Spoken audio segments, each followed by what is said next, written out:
அறிவோம். அனைவருக்கும் நமஸ்காரம். இப்ப நம்ம பார்த்து கொண்டிருக்கின்ற வகுப்பு மனம். இப்ப மனம் அப்படிங்கிறது ஆத்மாவின் ஒரு அதிசய சக்தி அப்படின்னு நம்ம பார்த்துட்டு இருக்கோம். இப்ப இதை பற்றி நம்முடைய வேத நூல்கள், வேதாந்த சாரங்கள் எல்லாம் சொல்லும் போது சங்கல்ப விகல்பாத்மகம் மனம் அப்படின்னு சொல்லுது. சங்கல்ப விகல்பாத்மகம் மனம் அப்படின்னா என்னங்க அப்படின்னு கேட்டீங்கன்னா, இப்ப மனம் அப்படிங்கிறது சிந்தனை, ஒரு தீர்மானம், சந்தேகம் அப்படின்னு பலவற்றினுடைய ஒரு தொகுப்பு தான் மனம். மனம் அப்படின்ன உடனே நம்ம வெறும் எண்ணங்கள் அப்படிங்கிற அடிப்படையில பார்க்காம அந்த மனதுல சிந்தனைகள் இருக்கு. அப்ப மனம் அப்படிங்கிறது இங்க சிந்தனை, தீர்மானம், சந்தேகம் அப்படின்ட்டு பல விஷய சுகங்களினுடைய தொகுப்பா இருக்கிறதுனால, இப்ப நம்ம சங்கல்பம் அப்படின்னா என்ன அப்படின்னு புரிஞ்சுக்கிட்டோம் அப்படின்னா, ஒரு விஷயத்தை பற்றி நாம முடிவு எடுத்து தீர்மானம் செய்து அதையே சிந்தனை செய்து கொண்டிருப்பது சங்கல்பம். அதே மாதிரிதான் விகல்பம் இருக்கு. விகல்பம் அப்படின்னா சந்தேகம் இருக்கும், அது செய்யலாமா வேண்டாமா அப்படின்னு ஒரு குழப்பம் இருக்கும். இந்த மாதிரி பல்வேறு விஷய சுகங்களுக்கு இடையில தான் இந்த மனம் ஊடுருவி இயங்கி கொண்டிருக்கு அப்படிங்கறத நம்ம நல்லா புரிஞ்சுக்கணும். இதை பற்றி நம்முடைய சனாதன தர்மத்துல வருகின்ற சான்றோர்கள் சொல்றத அழகா பிரிச்சு கொடுக்குறாங்க. மனம், புத்தி, சித்தம், அகங்காரம் அப்படின்ட்டு நமக்கு மனதின் படிநிலைகளை அப்படி படிப்படியா நமக்கு புரிய வைக்கிறாங்க. இப்ப சங்கல்பம் அப்படின்னா நீங்க ஒரு வேலையை செஞ்சு முடிக்கணும் அப்படின்னு மனசார நினைக்கிறது தான் சங்கல்பம். அதாவது உங்க எண்ணங்களுடைய வெளிப்பாடு தானே உங்களுடைய வாழ்க்கை. அப்ப உங்களுடைய எண்ணங்களுடைய வெளிப்பாடு தான் உங்களுடைய வாழ்க்கை அப்படிங்கும்போது நீங்க சொல்லக்கூடிய அந்த சொல்லுக்கு கூட ஒரு மதிப்பு இருக்கத்தான் செய்யும். ஏன்னா இங்க வாழ்க்கை அப்படிங்கிறது எப்படி நம்ம வாழ்றோம், நடைமுறையில உரையாடல்கள் இருக்கு, நம்ம கிட்ட பேச்சு இருக்கு, மொழி இருக்கு. அப்ப நம்ம ஒருத்தர்கிட்ட சொல்றோம், அந்த வேலையை அவர் செய்யறாரு, அவர் இன்னொருத்தர்கிட்ட ஒரு விஷயத்தை பகிர்றாரு, அந்த வேலை அங்க நடக்குது. அப்ப இங்க நாம நம்முடைய எண்ணங்களை வெளிப்படுத்தி அதை செயலாக மாற்றி இங்க செயல் விளைவுகளையும் பார்க்கிறோம் இல்லையா? அப்ப நமக்கு ஒவ்வொரு வார்த்தைக்கும் இந்த பூமியில, இந்த பிரபஞ்சத்துல ஒரு மதிப்பு இருக்கு அப்படிங்கறத நீங்க மறந்துடக்கூடாது. ஏன்னா அது மனதின் அடிப்படையில நிகழ்ந்து கொண்டிருக்கு அப்படிங்கறத இங்க சாஸ்திரம் சொல்றதுனால, இப்ப நம்ம அந்த மனம் அப்படிங்கிற ஒரு விஷயத்தை நம்ம போன முறை எப்படி புரிஞ்சுக்கிட்டோம் அப்படின்னா, இங்க தனி மனம், பிரபஞ்ச மனம்னு ரெண்டு விஷயம் இருக்கு. அந்த அடிப்படையில தான் இங்க இயக்கம் இருக்கு அப்படிங்கறத நம்ம புரிய வச்சோம். அதாவது எப்படி நம்ம பழமொழியில சொல்றோம், தனி மரம் தோப்பாகாது அப்படிம்போம். தனி மரம் தோப்பாகாது. அப்ப தோப்புனா அங்க என்ன, நிறைய மரங்கள் இருக்கணும். நிறைய மரங்கள் இருந்தா அதை தோப்புன்னு சொல்லுவோம். தனியா ஒரு மரம் இருக்குன்னா அதை நம்ம தோப்புன்னு சொல்ல மாட்டோம் இல்லையா? அது மாதிரி இங்க தனி மனம் வாழ்க்கையை வாழ முடியாது. நல்லா புரிஞ்சுக்கணும். தனி மனம் வாழ்க்கையை வாழ முடியாது. அப்ப இங்க ஒட்டுமொத்த மனங்கள் தான் இங்க வாழ்க்கையை வாழுது, இந்த உலகமா விரியுது, இங்க நிகழ்வு நடக்குது அப்படிங்கறத நீங்க நல்லா புரிஞ்சுக்கிட்டா தான் இங்க நீங்க இயக்கமே இருக்குங்கிறத புரிஞ்சுக்கணும். அப்ப அந்த அடிப்படையில இப்ப ஒட்டுமொத்த இந்த பிரபஞ்ச மனம் என்ன பண்ணுதுன்னா, நம்முடைய சாஸ்திரங்களுடைய அடிப்படையில எப்பயுமே ததாஸ்து அப்படிங்கிற ஒரு விஷயத்த சொல்லிடும். அதுதான் ஈஸ்வரனுடைய மனசு. ஈஸ்வரனுடைய மனசு என்னன்னா ததாஸ்து, அப்படியே ஆகட்டும். ததாஸ்து அப்படின்னா அதுக்கு மீனிங் என்னன்னா அப்படியே ஆகட்டும் அப்படின்ற ஒரு ஆசீர்வாதம். அப்ப நீங்க எதை நினைக்கிறீங்களோ அதை ஈஸ்வரனுடைய ஆசீர்வாதம் எப்படின்னா அப்படியே ஆகட்டும் அப்படின்றோம். ஏன்னா எப்பயுமே அவன் அப்படியே ஆகட்டும் அப்படியே ஆகட்டும் அப்படிங்கறத இங்க ஈஸ்வரன் நியதி. ஈஸ்வர மனசு அப்படிதான் இங்க இயக்கத்தில் இருக்கு. அப்ப அப்படி இருக்கும்போது இப்போ நீங்க மனதில் இருக்கக்கூடிய எண்ணங்களை நீங்க கையாளும் போது கூடுமான வரைக்கும் எதிர்மறை எண்ணங்களை கையாடக்கூடாது. எதிர்மறை எண்ணங்களை எடுத்துக்கிட்டீங்க அப்படின்னா அது அப்படியே நடந்துரும். அதுக்குதான் பெரியவங்க எல்லாம் சொல்லுவாங்க, எதுவுமே இல்லைன்னு சொல்லக்கூடாது. இப்ப வர்றவங்க ஒரு பிச்சைக்கார பிச்சை எடுத்துட்டு வரான் அப்படின்னா, இல்ல இல்ல போப்பா அப்படின்னு துரத்தக்கூடாது, போயிட்டு வாங்க அப்படின்னு தான் சொல்லணும். பிச்சைக்காரன்கிட்ட கூட நம்ம இல்லை அப்படிங்கிற வார்த்தையை நம்ம பயன்படுத்திட கூடாது அப்படிங்கிறதுல நம்ம முன்னோர்கள் ரொம்ப திடமா இருந்திருக்காங்க. அப்படின்னா அவங்க நேர்மறை சிந்தனையாளர்களாகவே வாழ்ந்திருக்கிறாங்க அப்படிங்கிறத நம்ம பார்க்கிறோம். அதனால எதையுமே வந்து இல்லை அப்படின்னு சொல்லக்கூடாது, எப்பயுமே நிறைய இருக்கு அப்படின்னு தான் நீங்க சொல்லணும். ஏன் அப்படின்னா பிரபஞ்ச மனம் நமக்கு ததாஸ்து. இப்ப நீங்க வந்து இல்லைன்னு சொல்லிட்டீங்கன்னா ததாஸ்து அவ்வளவுதான், உங்களுக்கு எல்லாம் இல்லாம போயிடும். அப்ப இங்க எது இருந்தாலும் சரி இல்லைன்னாலும் சரி நாம நிறைவா இருக்கிறோம் அப்படிங்கறத நம்ம மனதுல நம்ம பாசிட்டிவா எடுத்துக்கிட்டே இருந்தோம்னா நமக்கு எல்லாமே நிறைவா இருக்கும்.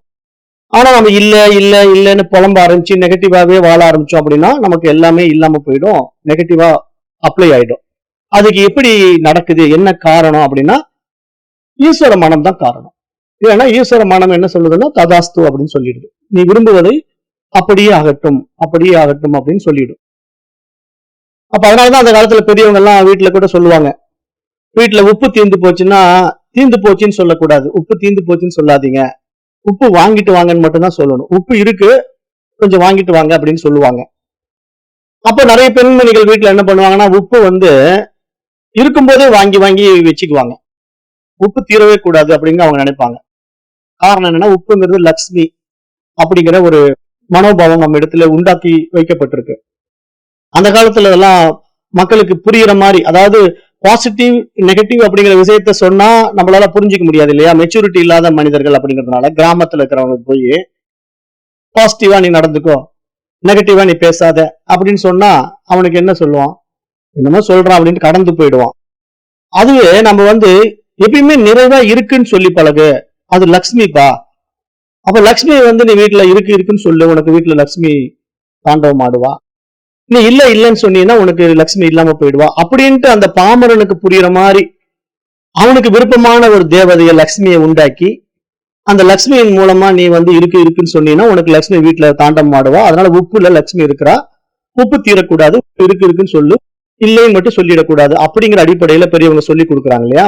அந்த மாதிரி ஒரு ஒரு விஷயத்த அவங்க சொல்லி கொடுக்கறத நாம எப்படி புரிஞ்சுக்கிறோம் அப்படின்னா நம்ம அந்த ஒரு பர்டிகுலர் விஷயத்துல போய் மாட்டிக்கிறோம். அதாவது பாமரனுக்கு புரிய வைக்கப்பட்ட ஒரு விஷயம் என்ன, இங்க நெகட்டிவான விஷயத்த நீ வெளிப்படுத்தக்கூடாது, பாசிட்டிவான விஷயத்த வெளிப்படுத்து, அதனால இருக்குன்னு சொல்லு இல்லைன்னு சொல்லாத அப்படின்னு சொல்லிட்டாங்க.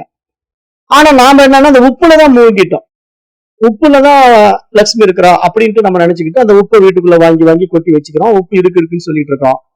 வீட்டுல உப்பு மட்டும்தான் இருக்கும், ஆனா வார்த்தைகள் எல்லாம் பாத்தீங்கன்னா நெகட்டிவா இருக்கும். அப்ப ஏன்னா நமக்கு புரியல, நம்ம என்ன பெரியவங்க சொல்லியிருக்காங்க அது எந்த அடிப்படையில சொல்ல வராங்க அப்படிங்கறத புரியாம நெகட்டிவான வார்த்தைகளை நம்ம பேசிக்கிட்டே இருந்தா எப்படிங்க நமக்கு சுபிட்சம் வரும். அதுதான் நான் கடந்த முறை சொன்னேன், திருப்பதி போயிட்டு வந்தா திருப்பம் வரும்னா எப்படி நீங்க புரிஞ்சுக்கிறீங்க அப்படி. இப்ப நீங்க வந்து உப்பு இருந்தா வீட்டுல செல்வம் வரும் அப்படின்னா யார் வீட்டுல உப்பு இல்ல, உப்பு இல்லாத வீடு யாராவது இருக்கா சொல்லுங்க பாக்கலாம். வீட்டுல இருந்தா அங்க சமையல் இருக்கு, சமையல் இருந்தா அங்க உப்பு இருக்கும், அப்ப உப்பு இருந்தா லட்சுமி இருக்கான்னு அர்த்தம். அப்ப லட்சுமி இருந்தா செல்வம் இருக்கணுமே, ஏன் வறுமையில் இருக்காங்க. அப்ப இங்க சொல்ல வர்ற விஷயம் அப்படி இல்ல, மன நிறைவு இருக்கு அப்படிங்கிற விஷயத்த நீங்க எப்படி ஆழமா நம்புறீங்களோ அது ஈஸ்வர மனம் அதை அப்படியே ஆக்டிவேட் பண்ணும், அதுதான் ததாஸ்து அப்படின்னு அது சொல்லிடும். அப்ப நீங்க பாசிட்டிவான எண்ணங்களை நீங்க விதைச்சுக்கிட்டே இருந்தா பிரபஞ்சம் உங்களுக்கு அதை திருப்பி கொடுத்துக்கிட்டே இருக்கும். நீங்க நெகட்டிவான எண்ணங்களை விதைச்சுக்கிட்டே இருந்தா ஈஸ்வர மனசு என்ன பண்ணும், அது நெகட்டிவே ததாஸ்துன்னு சொல்லிடும், அப்படியே நடக்கட்டும் என்று சொல்லிடும். அப்ப அதனால எப்பயுமே நம்ம வார்த்தை வந்து பாசிட்டிவ் அஃபர்மேஷனா இருக்கணும். அதாவது மனதிற்கு வந்து நேர்மறை கட்டளைகள் தான் தேவைப்படுகிறது அப்படின்னு நம்ம இங்க பாக்குறோம். இப்ப நடைமுறையில நம்ம ஒரு மருத்துவர்கிட்ட போறோம், உடம்பு சரியில்லைங்க எனக்கு காய்ச்சல் அப்படின்னு போறோம். அவர் என்ன பண்றாருன்னா பரிசோதனை பண்ணிட்டு சரிப்பா இந்த மருந்தெல்லாம் சாப்பிடு, எல்லாம் நல்லா ஆயிடும், உனக்கு சீக்கிரம் சரியாயிடும், கரெக்டா இந்த மருந்தை எடுத்துட்டு வா அப்படின்னு ஒரு பாசிட்டிவா பேசி அவர் அனுப்பிச்சாதான் நாமளும் என்ன பண்ணுவோம், வீட்டுக்கு போவோம், சரி டாக்டர் சொல்லிட்டாரு ஒன்னும் பெரிய பிரச்சனை இல்ல, சீக்கிரம் ரெடி ஆயிடும், இது சும்மா சின்ன காய்ச்சல் தான், சாதாரண காய்ச்சல் தான், அதனால நம்ம மருந்து சாப்பிடுவோம் நமக்கு ரெடி ஆயிடும், நம்ம மருந்து சாப்பிடுவோம் நமக்கு சரியாயிடும் அப்படின்னு நினைச்சுக்கிட்டு அவங்க மருந்து எடுக்க தானாவே அவங்க சரியாயிடுவாங்க. அதனால நம்ம எப்பவுமே நோயாளிகளை பார்க்க போனாலும் சரி மருத்துவர்கள் கிட்ட போனாலும் சரி அந்த பாசிட்டிவான அந்த அஃபர்மேஷனை அந்த கமாண்டை அந்த கட்டளைகளை நம்ம வாங்கிட்டாதான் நமக்கு வந்து அது நம்ம உள்ளத்துல உள்ள போய் பாசிட்டிவான விஷயங்களா நடைமுறைக்கு வருமே தவிர நம்ம நோயாளியை பார்க்க போகும்போது நீ எங்க தேர போற, நீ பழைக்க மாட்ட, நீ செத்து போயிடுவ, உனக்கு அவ்வளவுதான் ஆயுஸ் முடிஞ்சு போச்சு அப்படின்னு நெகட்டிவா சொன்னீங்கன்னா அவன் என்ன பண்ணுவான், அவன் மனசுல அது பதிஞ்ச உடனே உங்க வார்த்தைக்கு ஒரு மதிப்பு கொடுத்து ஐயோ எனக்கு நோய் முத்திடுச்சு இப்படி சொல்லிட்டாங்கன்ட்டு அப்படியே அதை நினைச்சு நினைச்சு இறந்து போயிடுவான். அதுதான் நம்ம மருத்துவ உலகத்துல கூட பாக்குறோம். மருத்துவ உலகம் எப்படின்னா இப்போ ஒரு ரிப்போர்ட் வந்து 2 பேர் மருத்துவமனைக்கு போறாங்க, ஒருத்தன் வந்து கேன்சர் நோயாளியா போறான், இன்னொருத்தன் வந்து நல்லா தான் போறான்.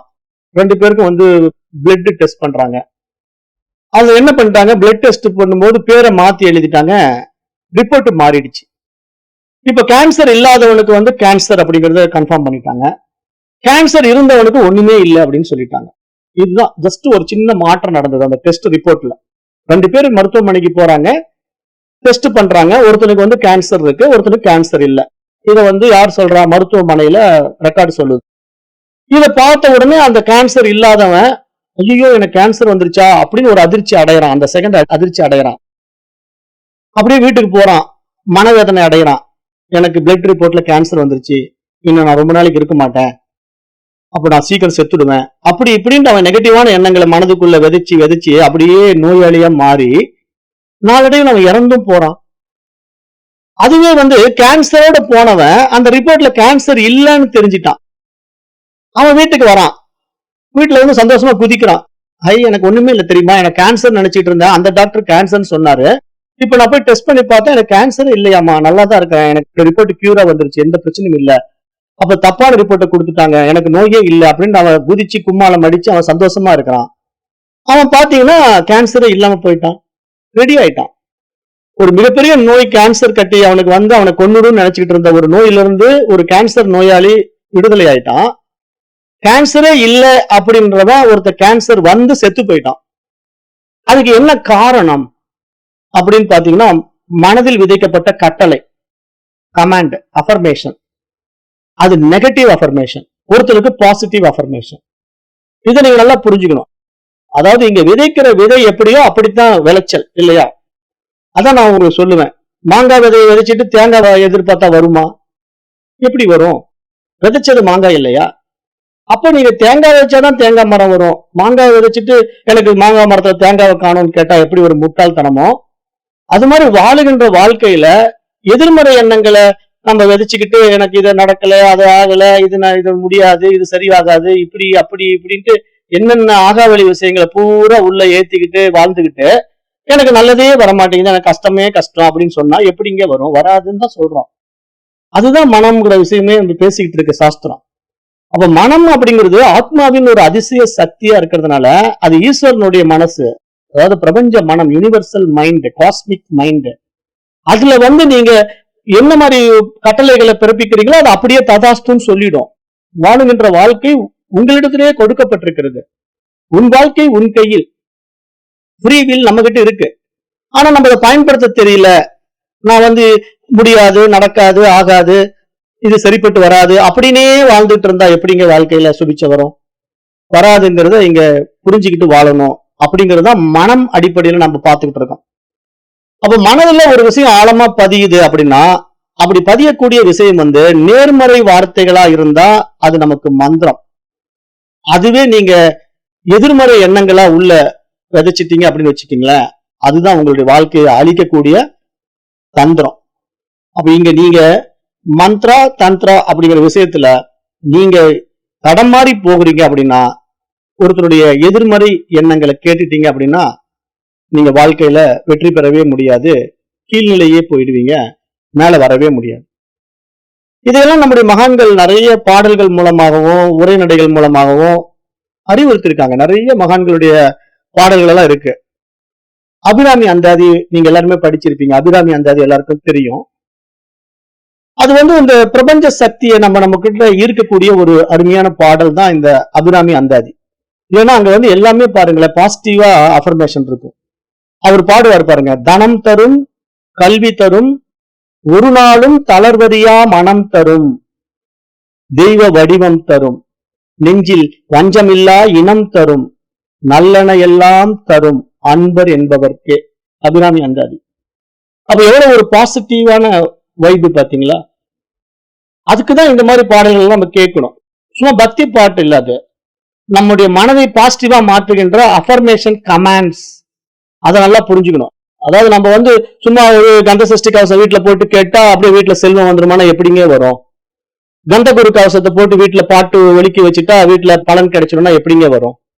அபிராமி அந்தாதி வீட்டுல பாடிக்கிட்டு இருக்குது, ஆனா நான் வேற வேலை செஞ்சுட்டு இருப்பேன். அபிராமி அந்தாதி வீட்டுல ஓடும், ஸ்பீக்கர்ல ஓடிட்டு இருக்கோம். ஆனா நான் அந்த அபிராமி அந்தாதி பாட்டை வீட்டுல ஒலிக்க வச்சுட்டா எனக்கு நல்லது வந்துடும். ஆனா நான் அந்த பாட்டை கேட்க மாட்டேன், அதுல இருக்கிற கட்டளைகளை உணர மாட்டேன். அப்படின்னு வாழ்ற மனிதர்கள் தான் இருக்காங்க. இங்க சாஸ்திரம் என்ன சொல்லுதுன்னா, இங்க மகான்களுடைய அறிவுரைகள் எல்லாம் பாமர மனிதனுக்கு போய் சேரணும். அப்போ அவனுக்கு புரியக்கூடிய நடையில எளிமைப்படுத்தி கொடுக்கணும். அப்ப அது பாடல்களாகவும் உரைநடைகளாகவும் உபதேசங்களாகவும் நமக்கு வந்துகிட்டே இருக்கு. ஆனா அதை புரிஞ்சுக்கிற அளவுக்கு பக்குவம் இல்லாத மனிதன் எப்படிங்க பலன் அடைய முடியும், நன்மை அடைய முடியும்? அது முடியாதுங்கிறத இங்க வெட்டு வெளிச்சமா சொல்றோம். அப்ப அபிராமி அந்தாதியை நீங்க கேட்கணும்னா அதுல இருக்கிற அஃபர்மேஷன் கமாண்ட் வார்த்தையா நேர்மறை வார்த்தையா அப்படிங்கறத நீங்க கவனிச்சு பாருங்களேன். அந்த கமாண்டுகளை, கட்டளைகளை எப்படிப்பட்ட நேர்மறை வார்த்தைகளை சொல்றது அந்த பாடல். தனம் தரும், செல்வம் தரும், கல்வி தரும், ஒரு நாளும் தளர்வறியா மனம் தரும் அப்படிங்கிறாரு. அப்ப அப்படிப்பட்ட ஒரு பாசிட்டிவ் அஃபர்மேஷன் கமாண்ட்ஸ நீங்க உள்ள வாங்கி பாருங்க. உங்க வாழ்க்கை அன்னைக்கு பூரா சுபிட்சமா இருக்கும். அப்ப அது ஒரு தேவதைய ஒரு தேவியை நினைச்சு பாடுறாரு, அபிராமியை நினைச்சு பாடுறாரு. ஆனா அவரு எப்படி பாடுறாரு பாருங்க. கலையாத கல்வியும் குறையாத வயதும் ஓர் கபடு வாராத நட்பும் கன்றாத வளமையும் குன்றாத இளமையும் கழுபிணி இல்லாத உடலும் சலியாத மனமும் அன்பு அகலாத மனைவியும் தவறாத சந்தானமும் தாளாத கீர்த்தியும் மாறாத வார்த்தையும் தடைகள் வாராத கொடையும் தொலையாத நிதியமும் கோணாத கோலும் ஒரு துன்பம் இல்லாத வாழ்வும் துய்யனின் பாதத்தில் அன்பும் உதவி பெரிய தொண்டரோடு கூட்டு கண்டாய். எப்படி பாடுறாங்க பாருங்க மகான்கள் எல்லாம். எல்லாமே கம்ப்ளீட் பாசிட்டிவ் அஃபர்மேஷன், அதாவது நேர்மறை கட்டளைகள் நமக்கு கொடுக்குறாங்க. அப்ப இதை நம்ம உள்ள வாங்கணும், அதனுடைய பொருள் உள்ள வாங்கணும். ஏன்னா அதுல அவ்வளவு விஷயங்கள் இருக்கு. கலையாத கல்வி இருக்கு, நீண்ட ஆயுள் இருக்கு, வஞ்சகம் இல்லாத நண்பர்கள், நிறைந்த செல்வம், என்றும் இளமை, நோயற்ற உடல், இப்படி அவ்வளவு விஷயங்களை உள்ளடக்கிய அந்த அபிராமி அந்தாதி பாடல்ல சும்மா ஒரு டேப் ரெக்கார்டர்ல ஒலிக்க விட்டு விட்டா வீட்டுல சுபிச்சம் வரும்னா எப்படி வரும்? அதனுடைய அஃபர்மேஷனை உள்ள வாங்குங்க, உள் வாங்கி பாருங்க. அது எப்படிப்பட்ட நேர்மறை சொல். அதுதான் நம்முடைய வாழ்க்கையில அதை அப்ளை பண்ணும்போது பிரபஞ்சம் என்ன பண்ணும்? ததாஸ்து, நீ இதை விரும்புறியா, அப்படியே ஆகட்டும் அப்படின்னு அப்படியே கொடுத்துரும். அப்பதான் நம்ம லைஃப்ல சந்தோஷம், சுபிட்சம், ஆனந்தம், அற்புதம் எல்லாம் நிகழும். கந்த சஷ்டி கவசம் எடுத்துக்கீங்களா. கந்த சஷ்டி கவசம் அது என்ன சொல்லுது? கற்றவர்களோடு என்னை களிப்புற இருந்திடச் செய், உள்ளம் புறமும் ஒரு முருகனையே காண்கின்றேன், எந்த நினைப்பும் எரித்து நீ காத்திடு, அன்பே சிவம், அன்பே நித்தியம், அன்பே பிரம்மமும் அப்படின்னு தான் கந்த சஷ்டி கவசம் வரும். கந்த சஷ்டி கவசம் அப்படிதான் பாடும். கற்றவர்களோடு என்னை களிப்புற இருந்திடச் செய், உள்ளும் புறமும் ஒரு முருகனையே காண்கின்றேன், எந்த நினைப்பையும் எரித்து நீ காத்திடு, அன்பே சிவம், அன்பே நித்தியம், அன்பே பிரம்மம் அப்படின்னு அருமையா பாடும் கந்தகுரு கவசம். அப்ப அந்த கந்தகுரு கவசத்தை நீங்க அப்படி அஃபர்மேஷன் கமாண்ட பாசிட்டிவா கேட்டீங்கன்னா உங்களுக்கு அது அப்படியே ஆக்டிவேட் ஆகும். அப்படியே ஆக்டிவேட் ஆன உடனே அது எப்படி சொல்லுது? ததாஸ்து, அப்படியே நடக்கட்டும் அப்படிங்கும். அப்ப அந்த கமாண்ட்ஸ், அந்த கட்டளைகளை உள்வாங்க தெரிஞ்சுக்கணும். அதுதான் மைண்ட். அப்ப இங்க பக்தி பாடல்கள், அப்புறம் நமக்கு இந்த மாதிரி உரைநடை நூல்கள் எல்லாமே நம்ம மனதை ஒரு நேர்மறை எண்ணத்துக்கு கொண்டு போக பாக்குறத தவிர, நாம ஏதோ அந்த பாட்டை போட்டு கேட்டா நமக்கு செல்வம் வந்துடும் அப்படின்னு எவனோ ஒருத்தன் சொல்லியிருப்பான். நீ கந்த சஷ்டி கவசம் கேட்டிருப்பா, உனக்கு வீட்டுல கஷ்டம் எல்லாம் தீந்துரும், உனக்கு வீட்டுல பொருளாதாரம் வந்துடும். அப்படிங்களா? இன்னைக்கே போய் போட்டு விட்டுறங்க பாட்டை வீட்டுல அப்படின்னு போட்டு வீட்டுல ஸ்பீக்கர்ல கந்த சஷ்டி கவசம் பாடிக்கிட்டு இருப்பான். இவன் பாட்டு இவன் வேற வேலையை செஞ்சுட்டு இருப்பான். ஏதாவது நடக்குமாங்க? ஒண்ணும் நடக்காது. புரிஞ்சுக்கிட்டு வாழணும். வாழ்க்கை அப்படிங்கிறது மகான்கள் நமக்கு உபதேசிக்கின்ற அந்த உன்னத விஷயங்களை உள்வாங்குகின்ற அளவுக்கு ஒரு பக்குவத்தை அடையணும். அதுதானே மனிதன். ஏன்னா இங்க நன்மை தீமைகளை பகுத்து பார்க்கின்றவன் தானே மனிதன். அப்படி இல்லாம மனம் போன போக்குல போறவனை எப்படி மனிதன் சொல்ல முடியும்? அவன் மிருகம் தானே. அப்பதான் நம்ம இங்க புரிஞ்சுக்கிறதுக்கு இவ்வளவு தூரம் நம்ம எல்லாம் சொல்ல வேண்டியிருக்கு. ஏன்னா ஒரு பக்தி பாடு அப்படின்னா அது ஒரு பொழுதுபோக்குக்காக வீட்டுல பாடுற பாட்டோ, அல்லது அது ஏதோ நமக்கு செல்வம் வருவதற்காக போடுகின்ற பாட்டோ அப்படி நினைச்சுக்கிட்டு பாட்டெல்லாம் கேட்டுக்கிட்டு இருந்தீங்கன்னா ஒரு நாளும் வாழ்க்கையில முன்னேறவே முடியாது அப்படிங்கறத மகான்கள் இங்க அறிவுறுத்தி, நேர்மறை அஃபர்மேஷனை, பாசிட்டிவ் அஃபர்மேஷனை நம்ம சொல்லி சொல்லி நம்ம மனசுக்கு கொடுத்து கொடுத்து அந்த வழியில நாம முன்னேறதான் நம்முடைய வாழ்க்கையில எல்லா சுபிட்சமும் வரும். நம்ம இடத்துல இருக்கின்ற அந்த சுய அறிவு பிரகாசிக்க தொடங்கும். ஏன்னா அது நம்ம இடத்துல இருக்கின்ற ஒரு புதையல். அதாவது நம்ம இடத்துல இருக்கிற ஆத்மாங்கிறது ஒரு அதிசய சக்தி இல்லையா? அது கேட்டது எல்லாம் கொடுக்கும். அது ஒரு கற்பக விருட்சம். நான் ஏற்கனவே சொல்லியிருக்கேன். அதாவது கற்பக மரத்து அடியில போய் ஒருத்தன் படுத்துக்கிட்டு எனக்கு கீழே படுக்கிறது கஷ்டமா இருக்கு, ஒரு கட்டில் இருந்தா நல்லா இருக்கும்னா உடனே கட்டில் வந்துடுது இல்ல. அப்புறம் அந்த கட்டில ஒரு பஞ்சனை இருந்தா நல்லா இருக்கும்னா ஒரு பஞ்சனை வந்துடுது இல்ல. அப்ப எப்படி அந்த மாதிரி ஒரு கற்பக மரத்தின் அடியில இருந்து அவன் கேட்டதெல்லாம் கொடுக்குதோ, அது மாதிரி கேட்டதையெல்லாம் கொடுக்கின்ற ஒரு கற்பக விருட்சம் தான் நம்முடைய மனசு. அது நம்முடைய ஆத்மாவின் அதிசய சக்தி. ஆனா அதை பயன்படுத்த தெரியல. பயன்படுத்த தெரியாம நாம பாட்டு எவ்வளோ சொல்ற குப்பைகள் எல்லாம் உள்ள ஏத்திக்கிட்டு இதுதான் சரி, இப்படிதான் வாழ்க்கை அப்படின்னு போயிட்டு இருந்தோம்னா ஒரு நாளும் நம் வாழ்க்கையில வெற்றி பெறவே முடியாது அப்படிங்கறத நல்லா புரிஞ்சுக்கிட்டு நடைமுறைக்கு வாங்க. அப்ப இங்க நம்ம இடத்துல இருக்கிற நேர்மறை எண்ணங்களை மகான்கள் சுட்டிக்காட்டி அதை நம்ம நடைமுறைப்படுத்தும் போது நமக்கு எல்லாமே கைகூடும். அது எப்படி கைகூடும்னா ஈஸ்வர அனுகிரகமா மாறும். அதாவது ததாஸ்து அப்படிங்கிற ஈஸ்வரனுடைய கட்டளையில நம்ம இங்க இதை நடைமுறைப்படுத்துறோம். அப்ப நம்முடைய சாஸ்திரங்கள் சனாதன தர்மத்துல வருகின்ற ரிஷிகள் அவர்களுடைய பார்வையில நம்ம மனதை எப்படி சொல்றாங்க அப்படின்னு பாத்தீங்கன்னா, மனோகி மாயா விக்கிரகோ மாயா பும்சோ மகாநித்யமா அப்படின்ட்டு யோக வாசிஷ்டம் பேசும். யோக வாசிஷ்டம் மனதை பற்றி ரொம்ப அருமையா பேசும். யோக வாசிஷ்டம் நூல் வசிஷ்ட மகரிஷி ராமபிரானுக்கு உபதேசம் பண்ணது. நம்முடைய சனாதன தர்மத்தின் ஒரு அற்புதமான நூல். இது நம்முடைய பராபரம் டெலிகிராம் குரூப்லயே கொடுத்துருக்கிறேன். பராபரம் டெலிகிராம் குரூப்ல அந்த யோக வாசிஷ்டம் இருக்கு, அதுல கேட்டு பாருங்க. அதுல மனம் எப்படியெல்லாம் அது நினைக்குதோ அதையெல்லாம் ஆக்டிவேட் பண்ணும். அதுக்கு நிறைய கதைகள் இருக்கும். அந்த யோக வாசிஷ்டம் படிச்சீங்கன்னா அதுல கதைகள் இருக்கும். அந்த கதையில மனம் எப்படி ஒரு உலகத்துல இருந்து வேறு ஒரு உலகத்துக்கு டிராவல் பண்ணும் அப்படிங்கறதெல்லாம் அதுல ரொம்ப தெளிவா புரிய வச்சிருப்பாங்க. இதே சேம் கான்செப்ட நாம இதுலயும் படிக்கிறோம். திரிபுர ரகசியம்லயும் படிக்கிறோம். திரிபுர ரகசியத்திலையும் நமக்கு மனசு எப்படி நம்ம நினைக்கிறதெல்லாம் மாத்திக்கும். அந்த மனோ உடலை கொண்டு நம்ம வேறு உலகத்துக்கு எப்படி போறோம். அதுல பாத்தீங்கன்னா அரசகுமார்கள் போகும்போது வேறு ஒரு உலகத்துக்குள்ள போயிடுவாங்க. அங்க போயிட்டா ரொம்ப நாள் கழிச்சு திரும்பி வந்தா பல யுகங்களே கடந்து போயிருக்கோம். அப்ப அது எப்படி சாத்தியம்? எல்லாமே மனசுதான் அப்படி செய்யுது. அதுதான் மனோகி மாயா விக்கிரகோ மாயா பும்சோ மகாநித்யமா அப்படின்னு யோக வாசிஷ்டம் சொல்றது என்ன அப்படின்னா, இந்த மனம் அப்படிங்கிறது ஒரு மகத்தான சக்தி. ஆனா அது ஒரு மாயா சக்தி. அதாவது இறைவன் தன்னை வெளிப்படுத்தும் போது தன்னுடைய பிரதிபிம்ப வெளிப்பாடு உண்மையா பாக்குறது இல்ல. கண்ணாடியில தெரியறது ஒரு மாய பிம்பம் தானே. அதை நல்லா புரிஞ்சுக்கணும். இங்க ஆத்மாவின் அதிசய சக்தி மனசு அப்படின்னா நீங்க எப்படி புரிஞ்சுக்கணும்னா, நான் உங்களுக்கு புரிய வைக்கிற உதாரணத்தை கண்ணாடி ஓமானம் சொல்லிக்கிட்டே இருப்பேன்.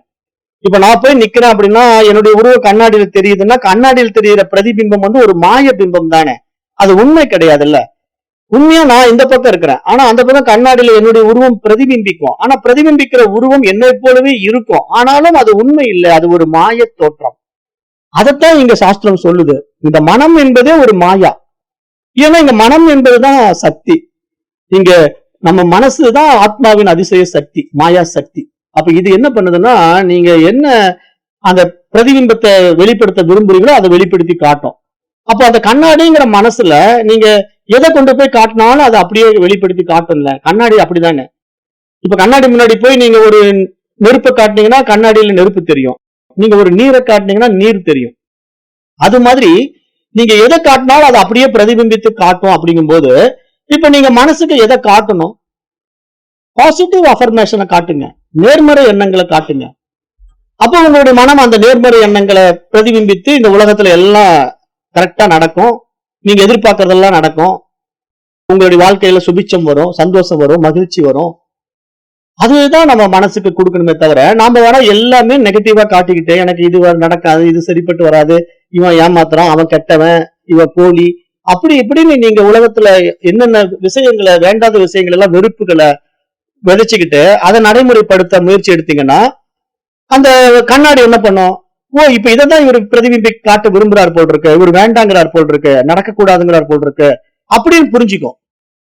அந்த கண்ணாடி நான் சொல்லிக்கிட்டு இருக்கிறது ஈஸ்வர மனசை பத்தி பேசிக்கிட்டு இருக்கேன். காஸ்மிக் மைண்ட், யூனிவர்சல் மைண்டை பத்தி பேசிட்டு இருக்கேன்.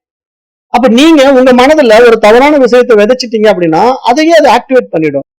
ஏன்னா அதைத்தான் அவர் காட்ட விரும்புறார் போல் இருக்கு, அப்ப இது வேண்டாங்கிறார் போல் இருக்கு, இது நடக்கக்கூடாதுன்னு நினைக்கிறார் போல் இருக்குன்னு நினைச்சுக்கும். அதனாலதான் நான் அந்த பொறாமையெல்லாம் படக்கூடாதுன்னு சொல்லுவோம். ஏன் அப்படின்னா இப்ப நீங்க பாருங்களேன், பக்கத்து வீட்டுக்காரன் ஒரு கார் வாங்கியிருப்பான். அவன் வந்து ஒரு விலை உயர்ந்த கார் வாங்கிட்டு வந்து நம்ம வீட்டு முன்னாடி நிறுத்துவான். நாம பாத்தீங்கன்னா ஒரு சாதாரண டப்பா கார், ஒரு மாருதி 800 வச்சுக்கிட்டு இருக்குன்னு வச்சுக்கலாம், புரியுற மாதிரி. அப்ப நம்ம வீட்டுல ஒரு 800 கார் நிக்கும், அவன் வந்து ஒரு காஸ்ட்லி பென்ஸ் கார் கொண்டு வந்து நிறுத்துறான். இப்ப நீங்க அந்த பென்ஸ் கார் பார்த்த உடனே எப்படி ஒரு 1 கோடி 1.5 கோடி வரும். பென்ஸ் கார் எல்லாம் ஒரு 1.5 கோடி ரூபாய் மினிமம் ரேட்டு, மேக்ஸிமம் அது போயிட்டு இருக்கும். அப்ப ஒரு 1.5 கோடி ரூபாய் காரை கொண்டு வந்து அவன் நிறுத்துறான் அப்படின்னா எப்படி சம்பாதிச்சிருப்பான்? இவன் நேர்மையா சம்பாதிச்சிருக்க மாட்டான், ஏமாத்திருப்பான், ஊரை கொள்ளை அடிச்சிருப்பான். இவனுக்கு எல்லாம் இவ்வளவு பெரிய கார் தேவையா, இப்படி பண்றான் அப்படி பண்றான்ட்டு நீங்க மனதுல வந்து நெகட்டிவான விஷயங்கள, அவனை பத்தி ஒரு பொறாமையான எண்ணத்துல நீங்க நினைச்சுக்கிட்டே இருந்தீங்கன்னு வச்சுங்களேன். இப்ப என்ன பண்ணுது, உங்க கண்ணாடியில இது பூரா ரெஃப்ளெக்ட் ஆகும்.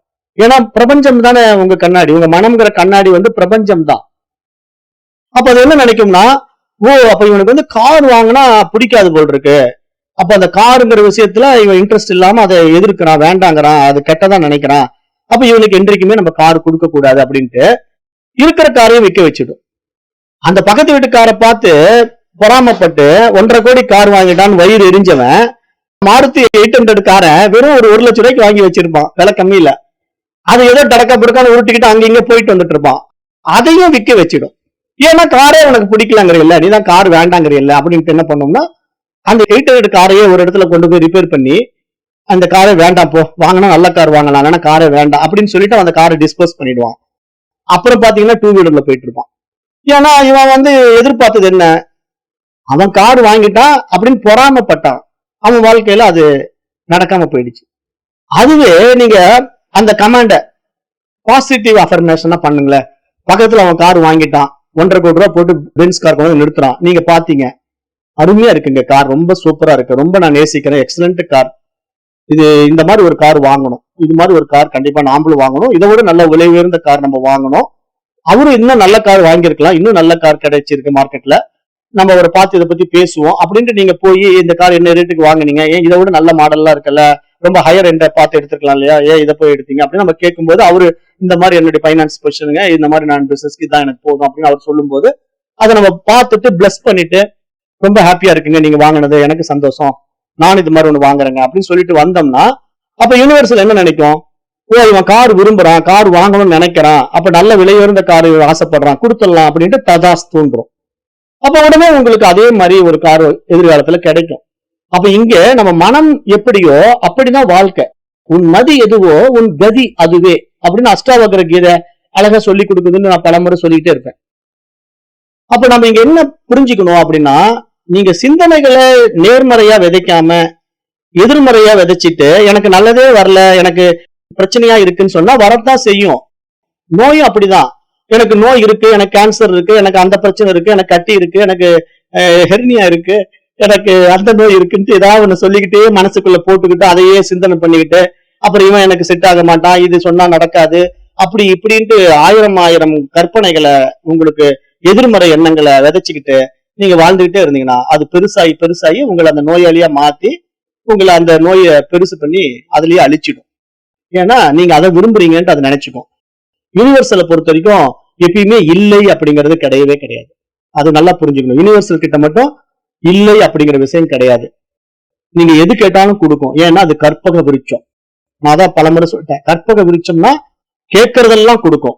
அதே கதையில தான் அவன் என்ன பண்றான், எனக்கு எல்லாம் வேணும்ட்டு ஒவ்வொன்றா வாங்குறான், எல்லாம் அனுபவிக்கிறான், கடைசியா ஐயோ எனக்கு புலி வந்தா அடிச்சு கொண்டுடுமே, நான் காட்டுல படுத்திருக்கிறேனே நினைக்கிறான், அந்த புலியும் வந்துடுச்சு பாருங்க, புலியும் வந்து அவனை அடிச்சு கொண்டுடுச்சு. அப்ப அந்த கதை நமக்கு என்ன புரிய வைக்குதுன்னா, கற்பக விருட்சம் போல இந்த மனம் கேட்பது எல்லாம் கொடுக்கும், ஆனா நீ எதை கேட்கிறாய் என்று தெரிந்து கொண்டு கேள், புரிந்து கொண்டு கேள் அப்படின்னு தான் இங்க சொல்லுது. அப்ப அப்படிப்பட்ட இந்த உலகம், இந்த மனம் என்ற மனோ உலகம் ஒரு மாயா உலகம். அப்ப இந்த மாயா உலகத்துல நீங்க எச்சரிக்கையாவும் வாழணும்.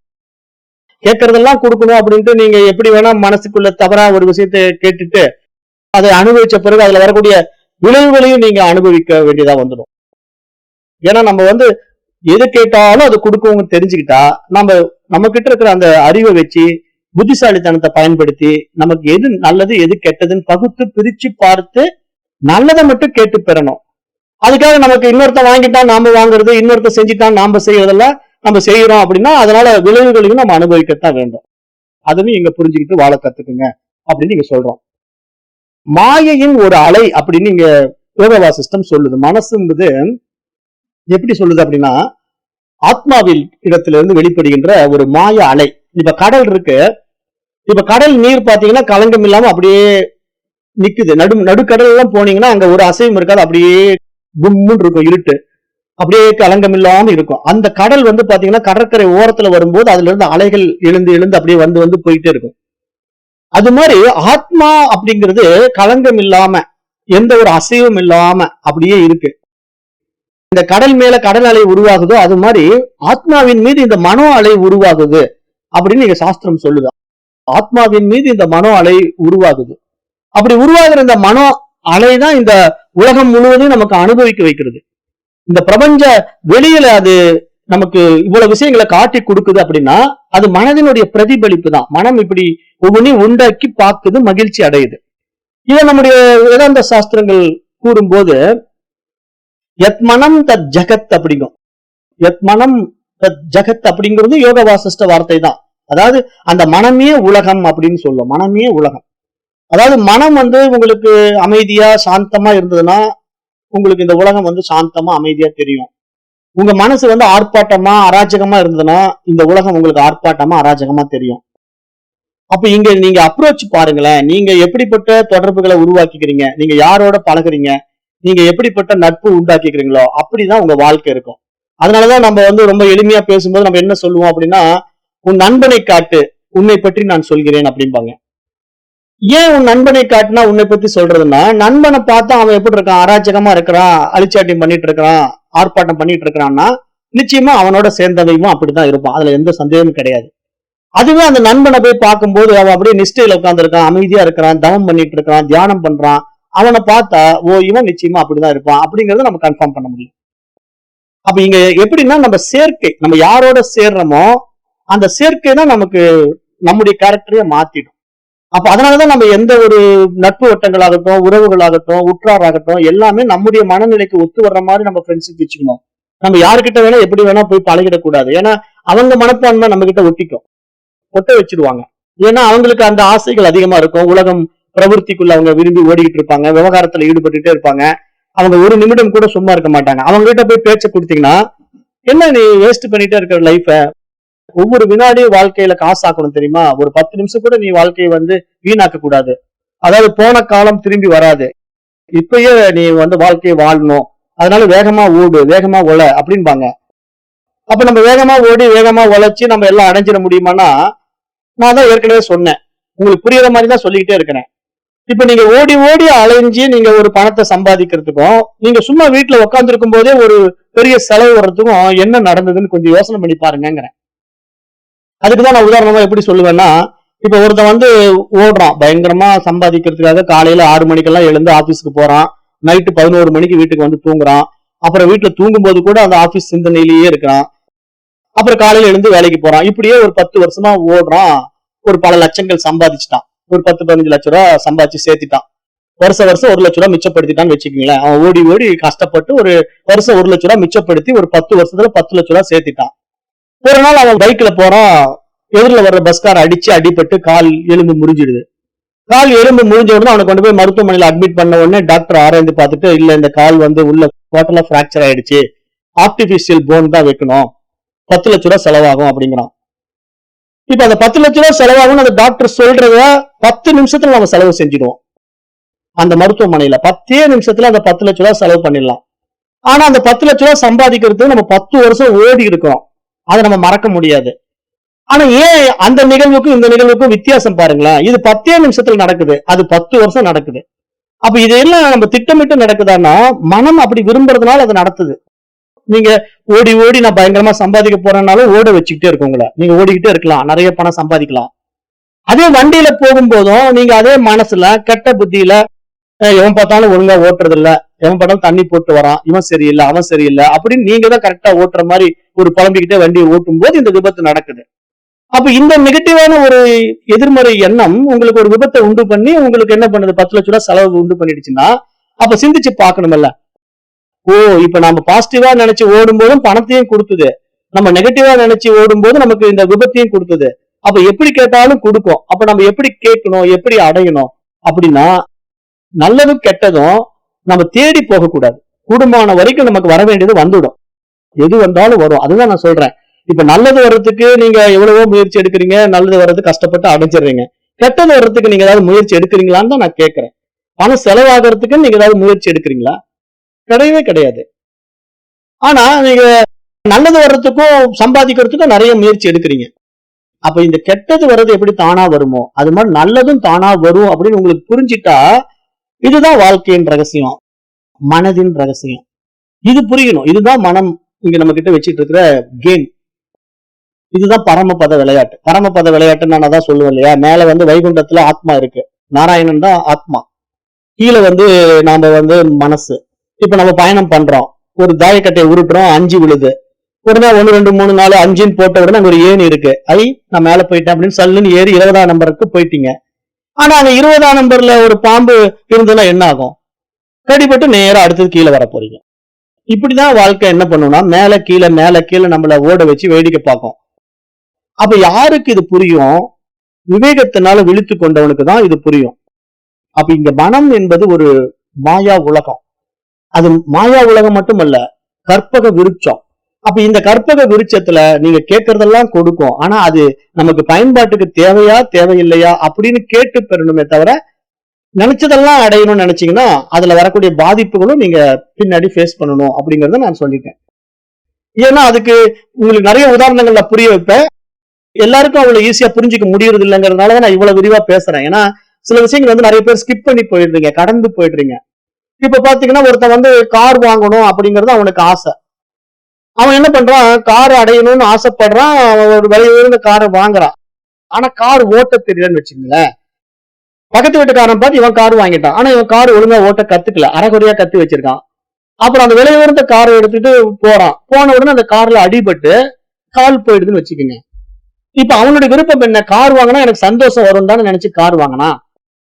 ஆனா அதே கார்ல அடிபட்டு கால் போயிடுச்சு. அப்ப அந்த கார் அவனுக்கு சந்தோஷத்தை கொடுத்ததா துக்கத்தை கொடுத்ததா? இந்த பிரபஞ்சம் நல்லா புரிஞ்சுக்கீங்க, கேட்கறதெல்லாம் கொடுக்கும். நீங்க கார் கேட்டாலும் கொடுக்கும். ஆனா அந்த காரை ஓட்ட தெரியாம காரை வச்சுக்கிட்டு நீங்க கார் ஏன் வாங்குனீங்க? தப்பு தானே? அது உங்களுக்கு புரிதல் இல்ல. அப்ப இந்த இடத்துக்கு உண்டான தண்டனையை நீங்க அனுபவிச்சுதான் ஆகணும். அப்ப அந்த கார்ல போய் ஆக்சிடென்ட் ஆகி கால் போயிடுச்சுன்னா அந்த கால் போனதுக்கு காரணம் கார் தானே. அப்ப அந்த காருங்கிற ஒரு ஆசை தான் எனக்கு கால் போக வச்சுது. ஆனா பக்கத்து வீட்டுக்காரன் அதே கார்ல தான் டெய்லி போய் வந்துட்டு இருக்கான். அதை பார்த்து நான் ஆசைப்பட்டு என்னுடைய காலை இழந்துட்டேன். அப்ப இப்ப எப்படி புரிஞ்சுக்கணும்? இன்னொருத்த அனுபவிக்கணும் அப்படிங்கிறதுக்காக நாம அனுபவிக்கணும் அப்படின்னு ஆசைப்படக்கூடாது. நமக்கு தகுதி இருக்கான்னு பார்க்கணும். இந்த பாயிண்ட் நான் உங்களுக்கு இப்படி ஒரு உதாரணத்தோட புரிய வைக்கிறேன். அதாவது ஒரு விஷயத்தை நான் புரிய வைக்கணும் அப்படின்னா இந்த மாதிரி உதாரணங்களை கையாளும் போது உங்களால புரிஞ்சுக்க முடியும். அப்ப நமக்கு தேவை அப்படிங்கிறது அவனிடத்துல இருக்கு, எனக்கு வேணும்னு ஆசைப்படக்கூடாது. நம்முடைய தகுதிக்கு என்ன தேவை அப்படி ஆசைப்படணும்னு சொல்ல வரேன். ஏன்னா நீங்க இந்த மனம் கேட்கறதெல்லாம் கொடுத்துரும் அப்படிங்கிறதுக்காக விலை உயர்ந்த காரை வாங்கிட்டு உங்களுக்கு ஓட்ட தெரியாம கால போகிறது நல்லதா? இல்ல உங்களுக்கு என்ன, உங்களுடைய தகுதி என்னவோ அதுக்கு தகுந்த பொருள் ஆசைப்பட்டு அடையிறது நல்லதா?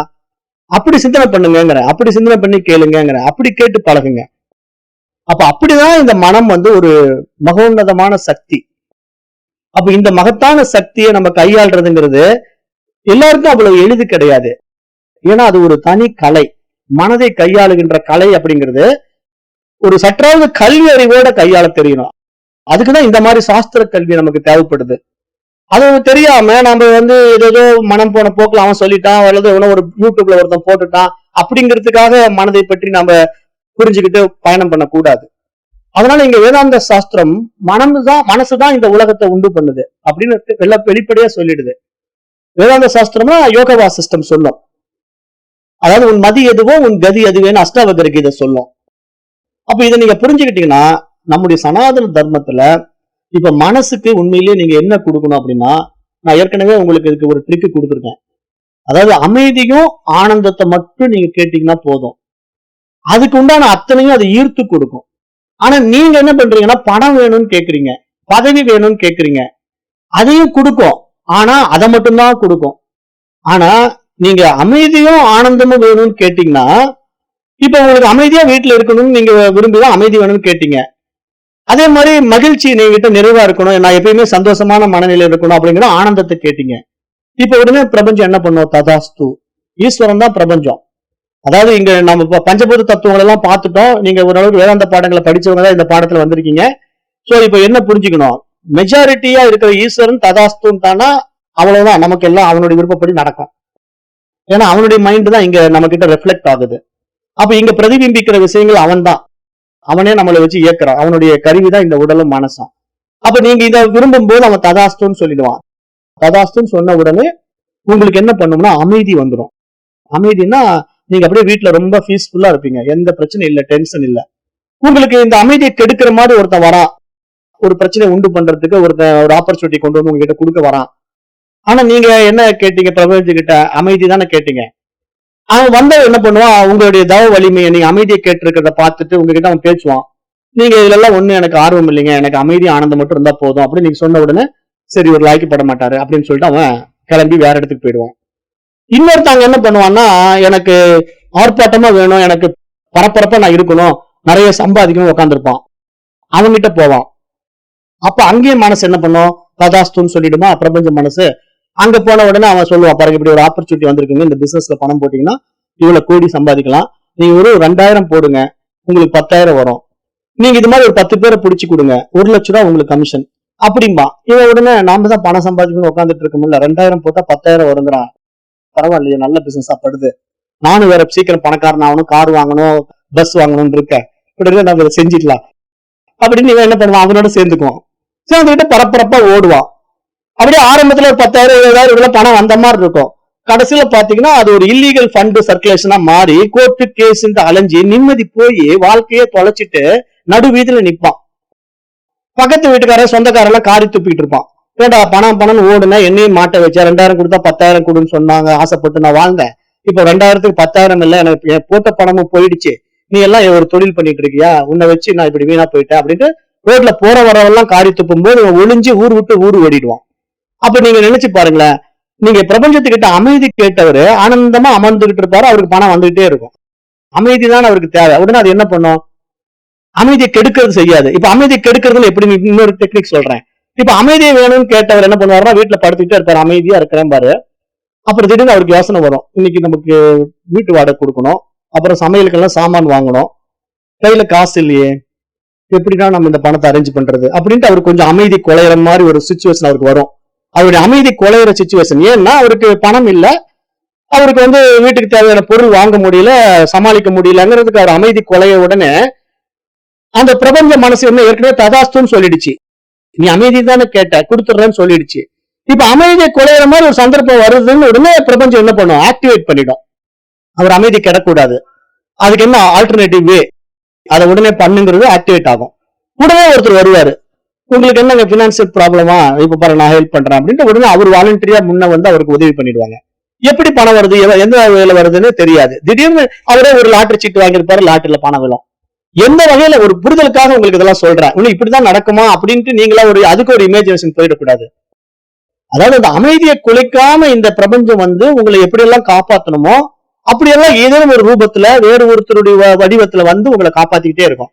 அப்ப உங்களுடைய அமைதியும் ஆனந்தமும் குலையாது. அப்ப இந்த மாதிரி நீங்க உங்களுடைய அமைதியும் ஆனந்தத்தையும் கெடுக்காம இருக்கிற வாழ்க்கையை நீங்க தேர்ந்தெடுத்தாதான் நீங்க காலம் பூரா சந்தோஷமா வாழ முடியும். இல்ல எனக்கு ஒரு பர்டிகுலர் விஷயத்தை தான் நான் விரும்புறேன், அதை நோக்கி போறேன்னா அப்போதைக்கு அது கொடுக்கும், ஆனா அதனால பின்னாடி வர்ற விளைவுகளையும் நீங்க சந்திக்கத்தான் வேணும் அப்படின்னு தான் நான் சொல்றேன். ஏன்னா கார் வாங்கினவன் கார் கேட்டான், கார் கொடுத்தது, அதே கார்ல தான் ஆக்சிடென்ட் ஆகி கால் போச்சு. ஒருத்தன் பிசினஸ் வேணும்னு கேட்டான், பிசினஸ் கொடுத்தது, அதே பிசினஸ் தான் அவனுக்கு மான மரியாதை எல்லாம் போச்சு. அப்ப என்ன காரணம், இந்த பணத்துக்காக ஓடுனா அந்த பணம் கிடைக்கும், ஆனா அந்த பணத்தினால நமக்கு பெருமை கிடைக்குமா, சந்தோஷம் கிடைக்குமா, அமைதி கிடைக்குமான்னா உத்தரவாதம் கிடையாது. ஏன்னா நம்ம கேட்கறது பணத்தை மட்டும் தான் கேட்டோம், பதவியை மட்டும்தான் கேட்டோம், அதுதான் கொடுக்கும். அதுக்கு பின்னாடி அமைதியை கொடுக்குமா, உத்தரவாதம் இல்ல. ஏன்னா நீ அமைதி கேட்கல, ஆனந்தம் கேட்டீங்களா, ஆனந்தம் கேட்கல, கொடுக்காது. அப்ப இதை புரிஞ்சுக்குங்க. இதை புரிஞ்சுக்கிட்டு நம்முடைய தேவைகள் என்னவோ அப்படி வாழ கத்துக்கணும் அப்படிங்கறத இங்க மனம் அப்படிங்கிற விஷயத்துல புரிஞ்சுக்கணும். அப்ப இந்த மனம் ஒரு அருமையான சக்திங்கிறது நம்முடைய வேதாந்த சாஸ்திரம் பஞ்ச கோஷங்கள்ல அதை நிரூபிக்க பார்க்கும். ஏன்னா இந்த மனம் சூட்சமா நான் ஏற்கனவே சொல்லியிருக்கேன்.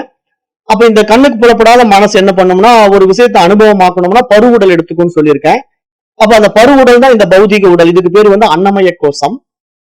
அதே மாதிரி நமக்குள்ள வந்து வெறும் இந்த உடல் மட்டும் இருந்தா இயங்க முடியாது. அதனால நமக்குள்ள ஒரு பிராணன் இருக்கு இல்லையா, அது வந்து பிராணமய கோஷம். அந்த பிராணமய கோஷம் தான் உயிர். அதே மாதிரி உயிர் மட்டும் இருந்தா போதுமானா இல்ல, மனசு உயிரும் இருக்கு. ஆனா அவன் கோமாவுல இருக்கான்னா அவன் எப்படி காரியம் மாற்ற முடியும்? அவன் உடம்பு இருக்குது, உயிரும் இருக்கு. ஆனா அவன் கோமா ஸ்டேஜ், அவனுக்கு வந்து உலகமே தெரியாது. அப்படி இருந்து பிரயோஜனம் இல்லை இல்லையா? அப்ப நமக்கு மனசு வேணும். அப்ப மனோமய கோஷம் தேவைப்படும். அப்புறம் வெறும் மனசு மட்டும் இருந்தா போதுமா? அப்ப மனசு மட்டும் இருக்குன்னா பாருங்க, இப்படி எல்லாம் வாழ தோணுமல்ல. எப்படி தோணும்? கார் வாங்கிக்கலாம், ஆனா கார் ஓட்ட தெரியாது. வாங்கிட்டு வந்து ஆக்சிடென்ட் பண்ணி காலை முறிச்சுக்கிறேன், அப்படி வாழ வச்சிடும். அப்படி வாழாம புத்தியை வச்சுக்கணும். அடுத்தது விஞ்ஞானமய கோஷம். புத்தி எதுக்குன்னா, மனசு ஆசைப்படுது, ஆனா எனக்கு தகுதி இருக்கா? கார் வேணும், ஆனா கார் ஓட்டவே எனக்கு தெரியாது. நான் கார் வாங்கி என்ன பண்றேன்? அப்ப கார் ஓட்டுற மாதிரி என்னால முடியும் போது கார் வாங்கிக்கலாம், இல்லன்னா நான் டிரைவர் போட்டு கார் வாங்கிக்கலாம். 2 ஆப்ஷன் தான். ஆனா எனக்கு தெரியாம நான் காரை வாங்கிட்டு காரை ஓட்டினா அதனுடைய விளைவுகளை நான் அனுபவிச்சு தான் ஆகணும். அப்ப இது மாதிரி புரிஞ்சுக்கிட்டு வாழ்றதுக்கு புத்தி தேவைப்படுது இல்லையா? இது வந்து விஞ்ஞானமய கோஷம்.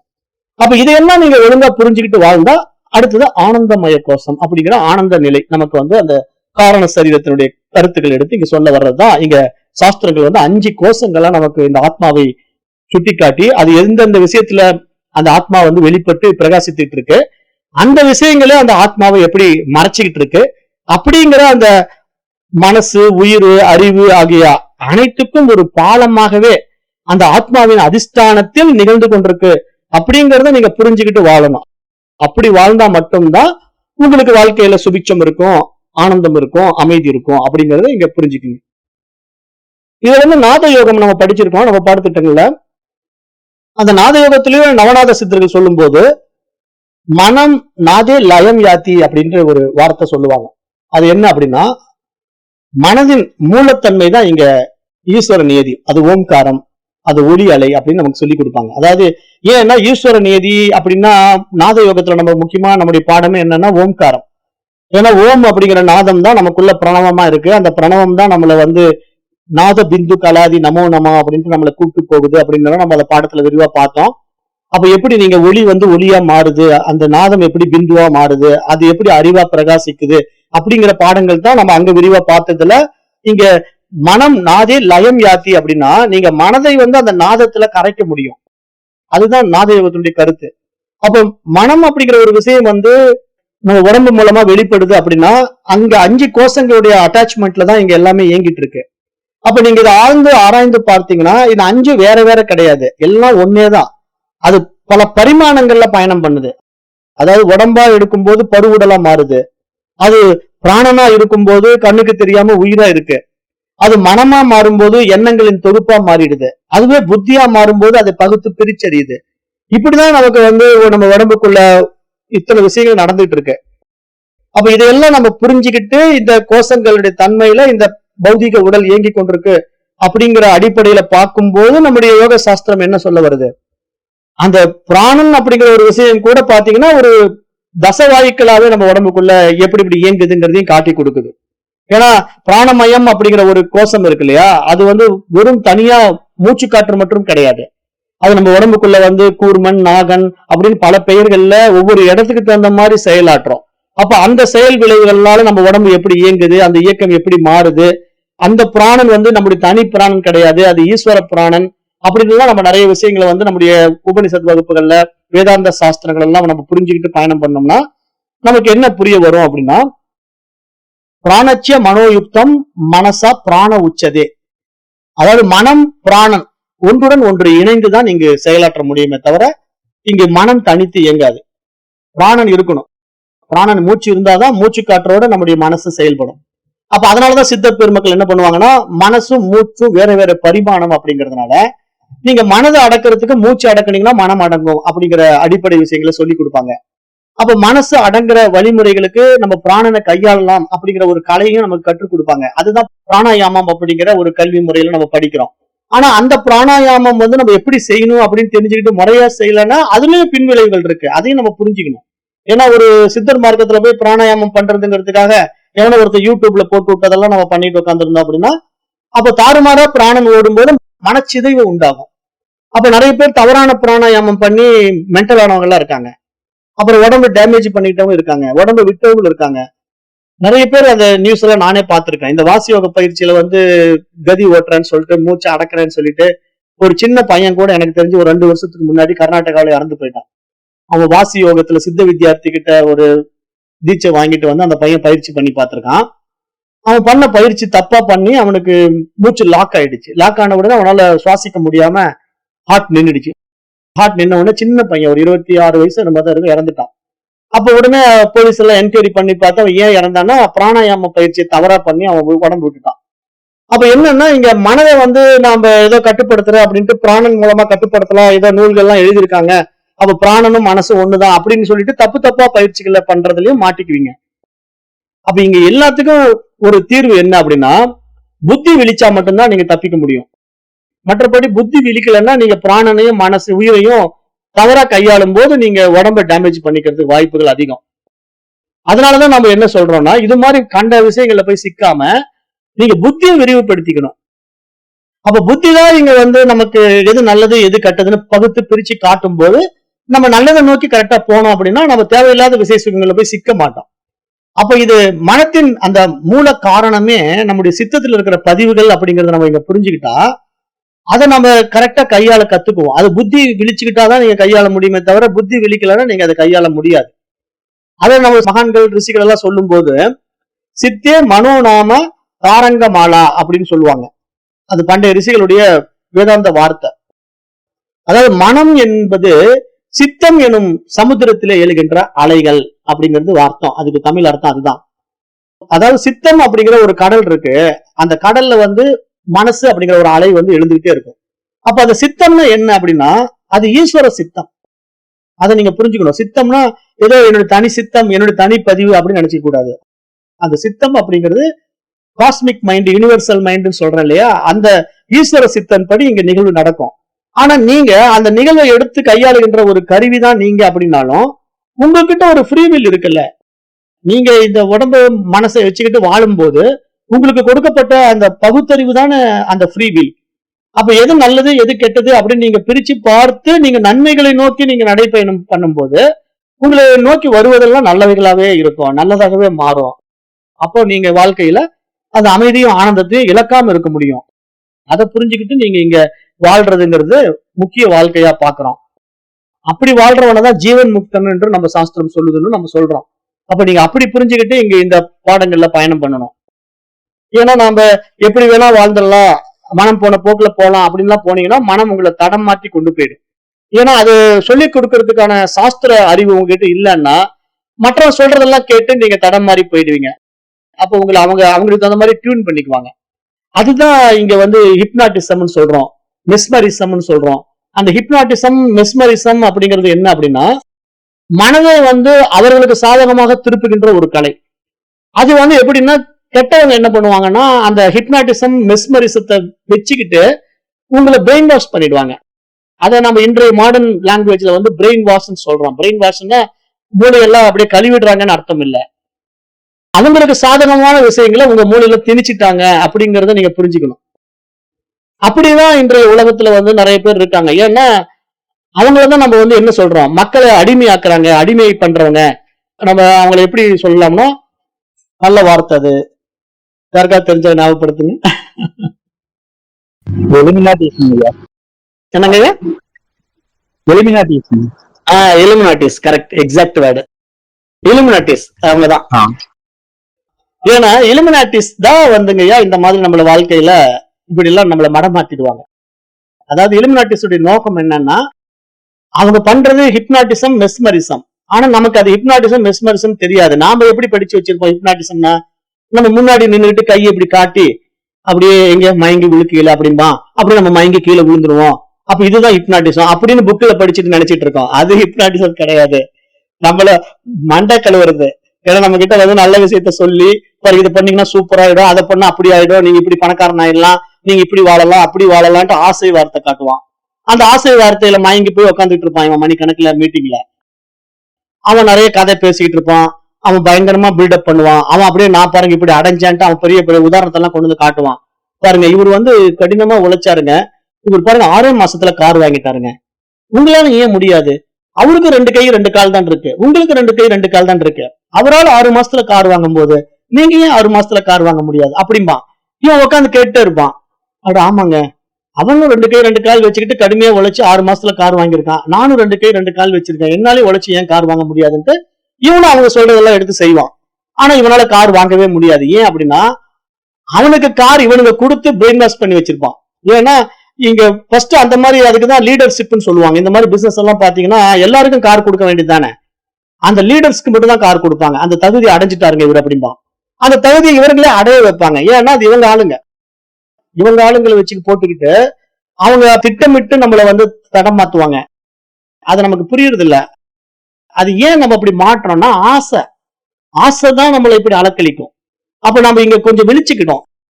ஏன்னா ஏன் அவன் மட்டும் கார் வாங்குறான் நம்மளால வாங்க முடியல, நானும் அதே மாதிரிதாங்க ஓடுறேன், அதே மாதிரிதான் கேன்வாஸ் பண்றேன், நான் போய் எத்தனையோ பேர் அப்ரோச் பண்றேன், ஆனா எனக்கு கஸ்டமரே வர மாட்டேங்கிறாங்க.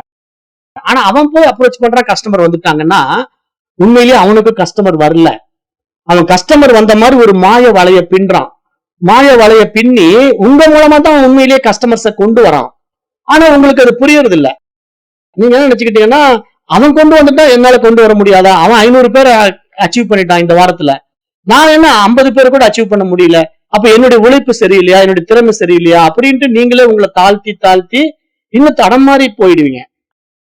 அப்ப இதுதான் இங்க வந்து மனதின் இடத்துல மற்றவர்கள் கையாளுகின்ற கலை. அப்ப இதெல்லாம் நீங்க தப்பிச்சுக்கணும் அப்படின்னா உங்களுக்கு இந்த புரிதல் இருக்கணும். அதாவது இந்த பாடத்திட்டங்களை நீங்க உள்வாங்கி நீங்க வந்து மனம்னா என்ன, புத்தினா என்ன அப்படின்னு எல்லாத்தையும் விசாரணை பண்ணி விவேகத்தினால விழித்து அதை முறையா நீங்க பயணம் பண்ணா மட்டும்தான் நீங்க தப்பிச்சு இந்த வாழ்க்கையை அச்சீவ் பண்ண முடியும். இல்லைன்னா உங்களை ஒரு பகடக்காயா யூஸ் பண்ணி அவங்க வாழ்ந்துருவாங்க, நீங்க வாழ முடியாம போயிடும். அப்ப இதை புரிஞ்சுக்கணும். ஏன்னா மனம் அப்படிங்கிறது ஒரு சாதாரண விஷயம் இல்ல, ஆத்மாவினுடைய ஒரு அதிசய சக்தி. அது கேட்கறதெல்லாம் கொடுக்கின்ற கற்பக விருட்சம். ஆனா அதை கையாளுகின்ற கலை தெரியாம நீங்க அந்த கலையை கத்துக்காம அதுல நீங்க விளையாட பாத்தீங்கன்னா விபரீதம் ஆயிடும். நிறைய பேருக்கு அதான் விபரீதம் ஆயிடுது. அந்த விபரீத விளையாட்டு நமக்கு வேண்டாம், நம்ம விவேகத்தோட விளையாடலாம்னு நான் சொல்றேன். நான் உங்களுக்கு சொல்ற விஷயம் என்ன அப்படின்னா, நீங்க மனதை கையாளுங்க, ஆனா அந்த மனதை விவேகத்தோட கையாண்டீங்கன்னா உங்க வாழ்க்கை அமைதியும் ஆனந்தமும் நிறைந்ததாக இருக்கும் அப்படின்னு புரிஞ்சுக்கிட்டு வாழ பாருங்க. இன்னும் இதை பற்றி நான் நிறைய விஷயங்கள் மனதை பற்றி சொல்றேன். இன்னும் நிறைய அருமையான கருத்துக்கள் எல்லாம் ஆழமா இருக்கு, போக போக நம்ம பார்க்கலாம். ஐயா ஒரே ஒரு டவுட்டுங்க ஐயா, கேட்கலாம்? சொல்லுங்கம்மா. ஐயா நீங்க இப்ப சொன்னீங்க நம்மளுடைய லைஃப் வந்து ப்ரீ டிட்டர்மைண்ட் அப்படின்னு சொன்னீங்க, ஏற்கனவே நிர்ணயிக்கப்பட்டது, அதுபடிதான் நம்மளுக்கு எல்லாமே இருக்கும் அப்படின்னு. எம்முயற்சிக்கணும் நடப்பதே நடக்கும் அப்படின்னு ரமணர் சொல்றாரு. அப்படி இருக்கும்போது இந்த ஃப்ரீ வில்ல நம்ம எதை கேட்டாலும் கிடைக்கும் அப்படிங்கும் போது அது கொஞ்சம் விளக்குங்க ஐயா. இது மூலமா தான் நம்ம கர்மாவையும் சேர்த்துக்கிறோமா அப்படின்னு ஒரு டவுட் வருதுங்க ஐயா, எனக்கு கொஞ்சம் விளக்க முடியும்? ஆமாமா, இதுதான் நான் ஏற்கனவே நேற்றைய வகுப்புல சொன்னேன். அதாவது என்ன சொன்னேன் அப்படின்னா, நமக்கு வந்து 3 கர்மாக்கள் இருக்கு இல்லையா, சஞ்சிதம், பிராரப்தம், ஆகாமியம்ட்டு. இப்ப சஞ்சிதம் அப்படிங்கிறது ஏற்கனவே நம்ம ஏற்றி வைத்துக் கொண்டிருக்கிற பதிவுகள், சம்ஸ்காரங்கள், வாசனைகள், அதைத்தான் நம்ம எடுத்துக்கிட்டு வரோம். அதை எடுத்துட்டு வர்றதுக்கு பேரு பிராரப்தம். அப்ப பிராரப்தத்துல நீங்க இப்ப இந்த வாழ்க்கையை எப்படி வாழணும் அப்படிங்கறத நீங்க தீர்மானிக்கப்பட்ட ப்ரீ டிட்டர்மினேஷன் லைஃப்குள்ளதான் வரீங்க. அதுக்குதான் பிராரப்தம்னு பேரு. அதாவது இப்படித்தான் நீங்க இன்னாருக்குதான் மகளா பிறக்கணும், இன்னாருக்குதான் மகனா பிறக்கணும், உங்களுடைய வாழ்க்கையில இவ்வளவுதான் பொருளாதாரம் இருக்கணும், உங்களுடைய வாழ்க்கையில் இவ்வளவுதான் கல்வி இருக்கணும், உங்களுடைய வாழ்க்கையில வளர்ச்சி இவ்வளவுதான் அப்படின்னு தீர்மானிக்கப்பட்ட ஒரு நியதிக்குள்ள வர்றது பிராரப்தம். அப்ப நீங்க அந்த பிராரப்தத்துக்குள்ள வந்த உடனே நீங்க என்ன பண்றீங்க, அந்த பிராரப்த கர்மா எனக்கு இப்படித்தானே விதிக்கப்பட்டிருக்கு, அதை நான் அக்செப்ட் பண்ணிக்கிறேன் அப்படின்னு நீங்க வாழ்ந்துகிட்டு இருக்கீங்க. ஆனா அந்த வாழ்க்கையை வாழும்போது உங்க மனதுல ஆசைகள் இல்லாம இருக்காது, ஆசைகள் எழுந்திருக்கும். அப்ப பக்கத்து வீட்டுக்காரனுடைய வாழ்க்கையை பாக்குறீங்க, உங்களுடைய பிராரப்தத்துல வறுமை இருக்கு, அவங்களுடைய பிராரப்தத்துல செழுமை இருக்குன்னும் போது உங்களுக்கு என்ன தோணும்னா, நாமளும் அந்த மாதிரி செழுமையை வாழணுமே, அதுக்கு ஏதாவது வழி இருக்கா அப்படின்னு சொல்லும் போது நீங்க சில சுய முயற்சிகள் எடுக்கிறீங்க பாருங்க. அந்த சுய முயற்சி உங்க பிராரப்தத்துல கிடையாது, ஏன்னா அது ஆசையினால் விளைந்த விளைவு. அப்ப நீங்க பிராரப்தத்துல நீங்க உண்மையில வாழ்ந்தீங்கன்னா உங்களுக்கு எது வருமோ வரும், எது போகும், அதை அப்படியே நீங்க அக்செப்ட் பண்ண வேண்டியதானே. ஆனா அந்த அக்செப்டன்ஸ் நம்ம ஏன் பண்ண மாட்டோம்னா, நமக்கு மனசு இருக்குல்ல, அது என்ன பண்ணோம்னா ஆசைகளை விதைச்சுக்கிட்டே இருக்கும். இன்னொருத்தனை வாழ்றதை பார்க்கும், அவன் மாதிரி வாழணும், இன்னொருத்தன் படிச்சதை பார்க்கும், அவனை மாதிரி படிக்கணும், அப்படியே ஒவ்வொன்னா தேடும். அவன் வெளிநாட்டுக்கு போறான், நானும் வெளிநாட்டுக்கு போகணும் அப்படிங்கிற ஆசை. அப்ப இதுக்கான முயற்சி நீங்க எடுக்கிறதுக்கு பேரு ஆகாமிய கர்மான்னு சொல்றோம். அந்த ஆகாமிய கர்மா தான் ஃப்ரீ வில்னு சொல்றோம். இப்ப நீங்க இந்த ஆகாமிய கர்மாங்கிற ஃப்ரீ வில்ல நீங்க அப்ளை பண்ண தெரிஞ்சாதான் நீங்க உங்களுடைய பிராரப்த கர்மாவின் படி வாழ்ந்து கொண்டிருக்கும் போதே நீங்க வாழ்க்கையை மாத்த முடியும். அந்த பிராரப்த கர்மாப்படி உங்களுக்கு ஒரு நியதி இப்படிதான் அப்படின்னா அதை நம்ம எப்படி சொல்லுவோம்? அதாவது மதியா விதியா அப்படின்னு ஒரு அடிப்படையில பேசும்போது இதை பத்தி நான் பேசியிருக்கிறேன். உங்களுக்கு ஏற்கனவே என்னுடைய உரைநடை பகுதியிலோ அல்லது என்னுடைய ஆடியோலயோ கேளுங்க. மதியா விதியா அப்படின்னா, இங்க விதிங்கிறது உங்களுடைய பிராரப்தம், அது உங்களுக்கு விதிக்கப்பட்ட நியதிக்குள்ள நடக்கும். ஆனா உங்ககிட்ட இருக்கிற மதிங்கிறது உங்களுடைய புத்திசாலித்தனம், அது ஆகாமிய கர்மா. இப்ப நீங்க அந்த புத்திசாலித்தனம்ங்கிறது மனதளவுல இருக்கிறீங்களா, இல்ல நீங்க பகுத்தறிவு பரிமாணத்துல உயர்ந்திருக்கீங்களாங்கிறத வச்சுதான் நீங்க வாழ்க்கையை மாற்றம் பண்ண முடியும். இப்ப நீங்க மனதளவுல இருந்தீங்கன்னா நீங்க மாற்றம் பண்ண முடியாது. ஏன் அப்படின்னா, மனசு உங்களுடைய ஜீவத்துவத்துக்குள்ள இருக்கிறதுனால, நீங்க ஈஸ்வர நீதிக்குள்ள போக தெரியாததுனால நீங்க எடுக்கிற முயற்சி எல்லாம் ஃபெயிலியர் ஆகும். ஏன் ஃபெயிலியர் ஆகுதுன்னா, ஆகாமிய கர்மாப்படி நீங்க ஆக்டிவேட் பண்ண பாப்பீங்க. அவன் வசதியா வாழ்றான், நான் வசதியா வாழணும். அவன் அமெரிக்கா போறான், நான் அமெரிக்கா போகணும் முயற்சி எடுப்பீங்க. ஆனா உங்களுக்கு நடக்காது, ஏன்னா உங்க பிராரப்தத்துல இல்ல. ஆனா இதை நீங்க அச்சீவ் பண்ணி ஜெயிக்கணும். அப்ப அதுக்கு என்ன வழி அப்படின்னா, நீங்க மதியங்கிற ஒரு விஷயம் எங்க இருந்து நமக்கு கிடைக்குது அப்படின்னு நீங்க விசாரணை பண்ணி பார்த்து விழிச்சுக்கிட்டா, அது ஈஸ்வர நீதிக்குள்ள இருக்கு. தனி மனம் கிடையாது, அது தனி மதி கிடையாது, அது ஈஸ்வர மதி, ஈஸ்வர மனம். அப்ப அங்க நீங்க எப்படி இருக்கு, அது எப்படி நம்மள ஆக்டிவேட் பண்ண போகுது அப்படிங்கிற அந்த நுணுக்கங்களை எடுத்துக்கிட்டா அந்த குணமே மாறுமே. அந்த இடத்துக்கு நீங்க போனீங்கன்னா இங்க ரஜோ குணமும் கிடையாது, தமோ குணமும் கிடையாது. அங்க போனா சத்துவ குணம் வந்துடும். அப்ப சத்துவ குணம் உங்ககிட்ட வந்த மறு வினாடி என்ன ஆயிடும்னா, உங்களுக்குள்ள மதி விழிச்சுக்கும். விழிச்ச உடனே நீங்க என்னென்ன அடையணும்னு ஆசைப்பட்டீங்களோ, மத்தவனை பார்த்து எதை விரும்புனீங்களோ, அது தானாவே முன்ன நீங்க பிராரப்தப்படி நடக்குதுன்னு தெரியாம தாறுமாறா முயற்சி பண்ணி ஃபெயிலியர் ஆனீங்க. இப்ப நீங்க மதியனால விழிச்சுக்கிட்ட பிறகு இப்ப பிராரப்தப்படி நடக்கட்டும் அப்படின்னு அக்செப்டன்ஸ் கொடுத்துருவீங்க. அப்போ உங்களுக்கு என்ன வரும்? மதியனால நீங்க விழிச்சுக்கிட்டதுனால, அந்த புத்திசாலித்தனத்தினால உங்க பிராரப்தத்துல சில மாற்றங்கள் தானா நிகழும். ஏன்னா ஆகாமிய கர்மாவில நீங்க நல்லதை நோக்கி போகணும் அப்படின்னு ஒரு தீர்மானம் எடுத்துட்டா, உங்களுடைய சித்தம் ஈஸ்வர சித்தத்துக்குள்ள நுழைய ஆரம்பிச்சிடும். உங்க தனி மனம் ஈஸ்வர மனதுக்குள்ள நுழையும்.